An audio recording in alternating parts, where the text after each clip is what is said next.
Disclosure of pecuniary interest. If anyone does have a pecuniary interest, I don't have any here, but please do so at the time. Deputations, petitions, presentations, and public meetings. We have a deputation from Mr. Towns. Application for zoning bylaw amendment, Bay Cliff Homes. Bill is about per Wasaga, Z0117. Welcome. Before you begin, I would like to introduce people around the table in case you don't know who everybody is. So I'll start on my left is George Badavoncourt, our CAO, Nina Bifoltier, Deputy Mayor, Sylvia Bray, Councillor, Mayor Brian Smith, Morning. Councillor Bill Stockwell, Councillor Ron Eagle, Councillor Joe Belanger, thank you, and our recording secretary. Thank you. Thank you, Madam Chair and Committee. Thanks for the opportunity for speaking today. Patrick Towns from MHBC Planning, and we're representing Bay Cliff Homes on their application for the villas of Upper Wasaga. They've submitted a zoning bylaw application. Following submission of the application, staff just thought it would be a good idea for us to provide a brief overview of the application for you today. We reviewed the staff report. It's recommending that we proceed to the public meeting, and we'll just give a brief overview of the application for you. So we're dealing with the registered plan of subdivision, as mentioned, Villas of Upper Wasaga. It's located on part lot 1 and 2, concession 14. We're generally located just north of Morgan Road.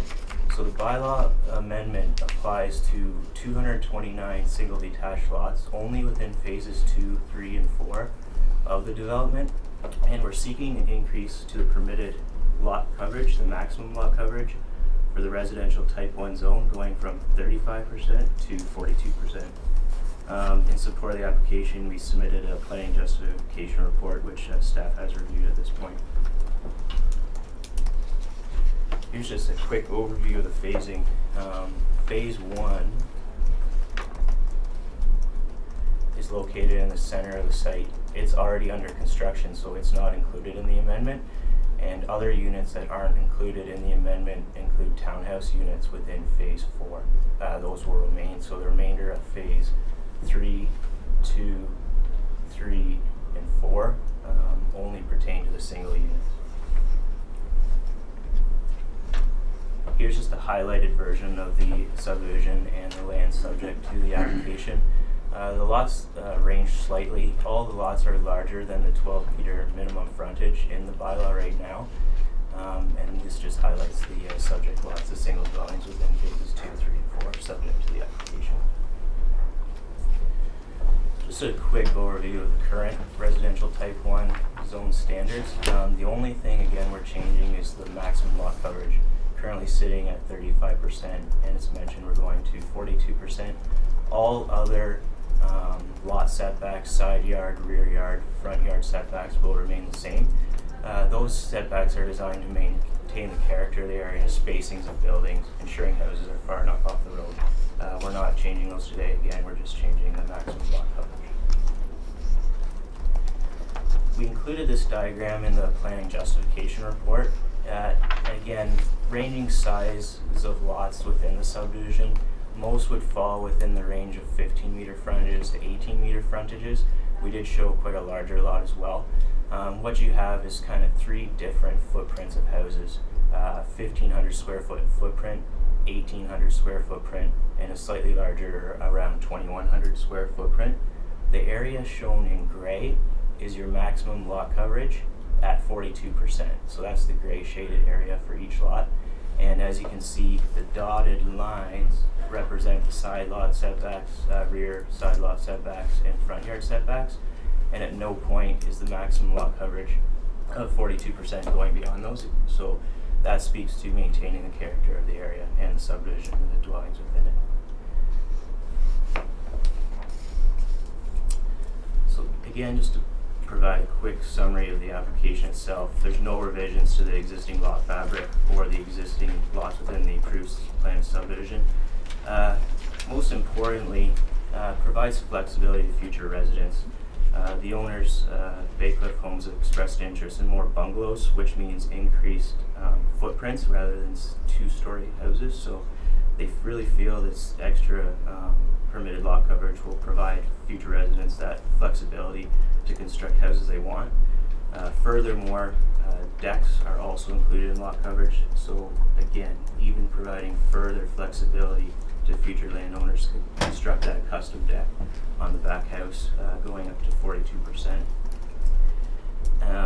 Amenity space, there's an open space area in the center of the subdivision, and again, adequate amenity space is provided on each lot, maintaining the rear yard setbacks, side yard setbacks as well. And again, just to summarize, we're not changing any lots, fabrics, setbacks, we're maintaining the character and the lot standards of the R1 zone. And we have, just in closing, reviewed the staff report, and we agree that the proposal is good planning, it's consistent with the policies of the official plan, and we agree that we're in a position to move to the public meeting process. Thank you very much. Thank you, Patrick. Does anyone have any questions or comments to Patrick? Councillor. If I could, the 42%, it might be a question for staff more than you. Does that include, so now they come with a standard builder deck, I would assume. So if the homeowner wanted to extend that deck, is that 42% still the maximum for lot coverage when you're planning your deck? So that if the house takes up 41%, they only have a 1% deck window? Through your chair, I can take a shot at first. The 42% does include decks. I believe it's over 2.5 meters from grade. So if you construct a house right now at 34%, you're only left at 1% to build your custom deck, which would lead to future applications at the planning department to go forward. So, okay, so for zoning. Correct. With your permission, Madam Chair, there's actually more to the scenario. In our R2 zone, which allows singles and semis, the maximum coverage is much higher. I think it's 40%. Part of the rationale, our zoning bylaw dates back to 2003, and at that time, the town was looking at much larger lots, nothing less than 50-foot frontages. And 35% was more than enough coverage on a much larger lot to allow for the deck, which is included in the coverage, to allow for up to 2 accessory structures in the backyard, which is included in the coverage. But what we are finding is that the market is going to smaller lots, and to make accommodation for a decent footprint and a decent deck and maybe a shed in the backyard, we're actually agreeable to this approach that the developer is proposing, because it does allow for those other uses. We had a situation at Blue Water Canoe Club where the houses were built, they were maxed out to the coverage allowable, and then as the owners came in and wanted to do improvements, there was no room to put in a hot tub, there was no room to add to the deck. And we agree with the developer that it's a reasonable approach so that we don't impose a future burden on the future homeowners as they bring in these improvements. So. Thank you. Thank you very much. Any other questions or comments? Well, thank you very much for Thank coming. you, Patrick.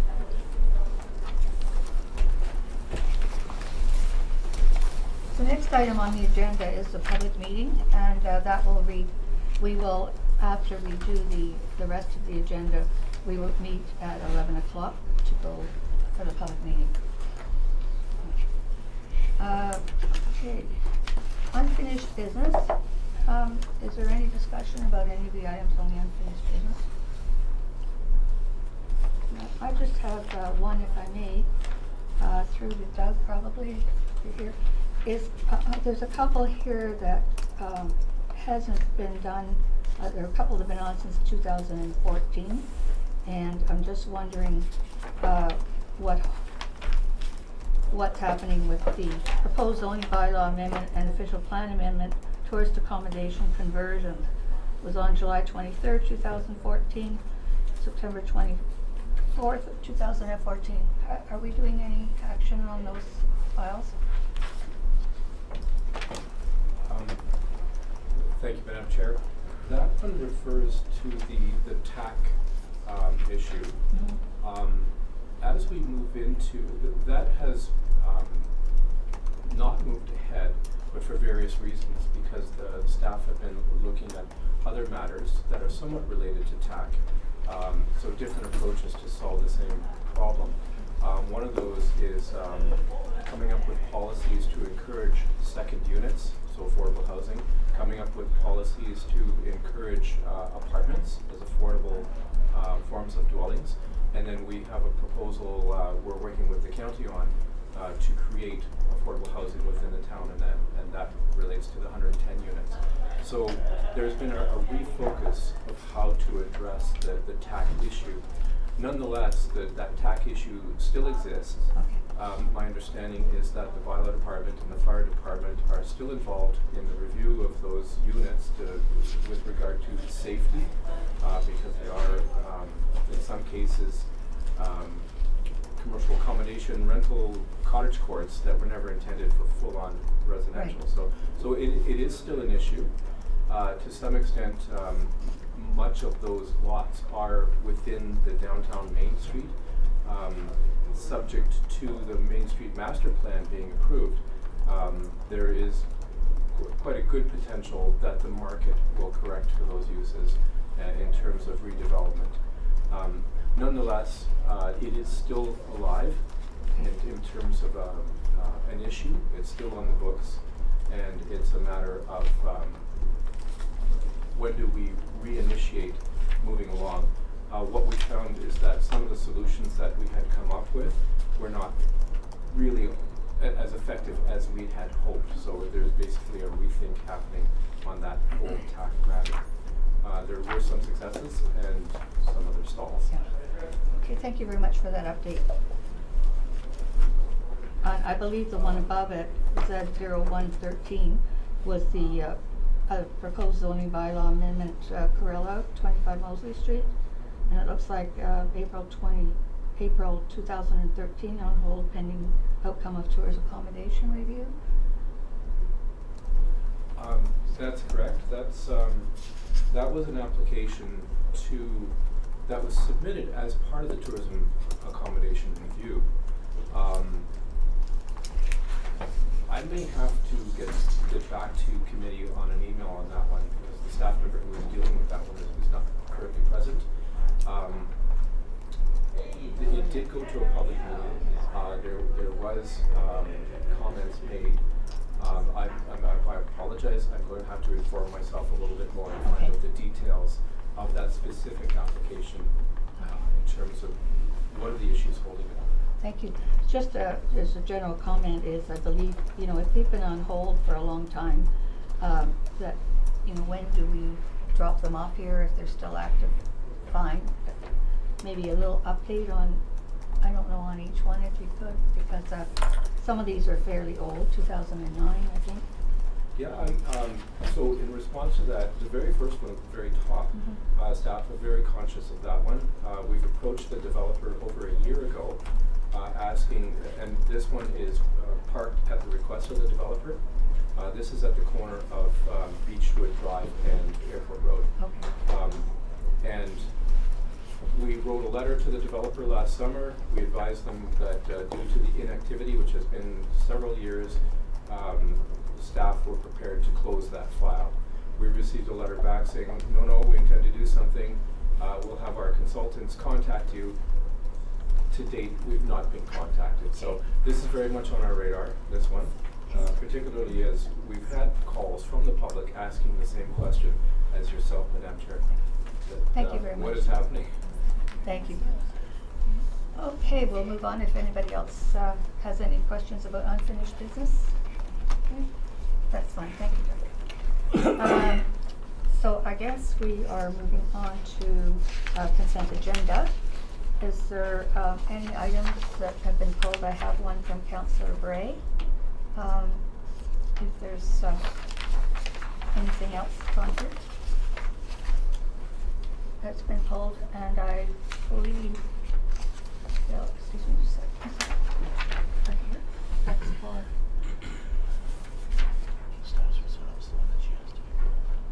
Oh, okay. All right. Thank you. So we will be pulling item 5G, and we've approve, I guess, the rest of the agenda. Okay, so I have, is there anything else, anyone else want anything pulled?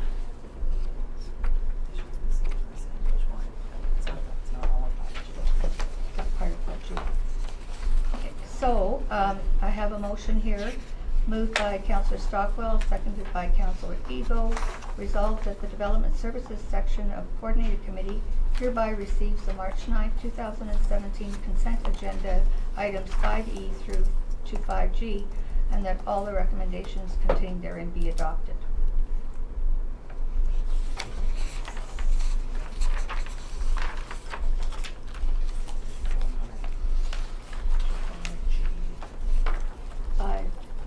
G. Do I have to say with the exception of 5G? No, it's all the whole 5G. Okay.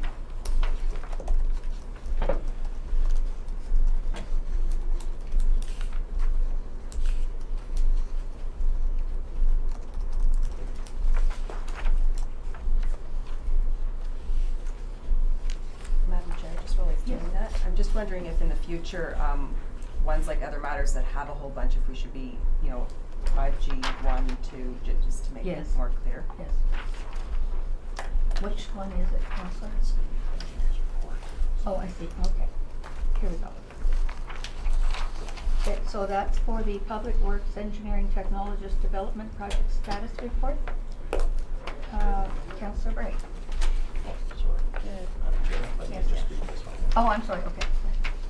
So thank you. I've just, Councillor Stockwell and Councillor Ego, I've just amended the motion just to remove the engineer's report from the consent agenda that we discussed afterwards. So I've made a modification. Having heard the question, I'll call for the vote. Councillor Belanger? In favor? Deputy Mayor Byfolchi? In favor? Councillor Bray? In favor? Councillor Ego? In favor? Mayor Smith? In favor? Councillor Stockwell? In favor. Chair Smith? In favor. Thank you. The motion carries on a vote of 7 in favor, 0 opposed. Okay, Councillor Bray.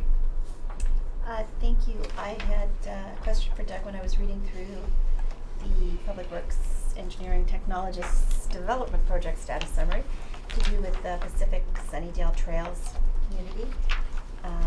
It said that there had been a meeting. I guess the town had provided comments to the developers team, and then there was a meeting after to discuss those comments. And I just wondered where that project stood, because I've had a number of people ask me what's happening with Sunnydale Trails, and I saw it in the report and just thought it might be a good time to give an update. So there are several developers who form part of the Sunnydale Trail secondary plan. The Pacific Homes are the most active developer.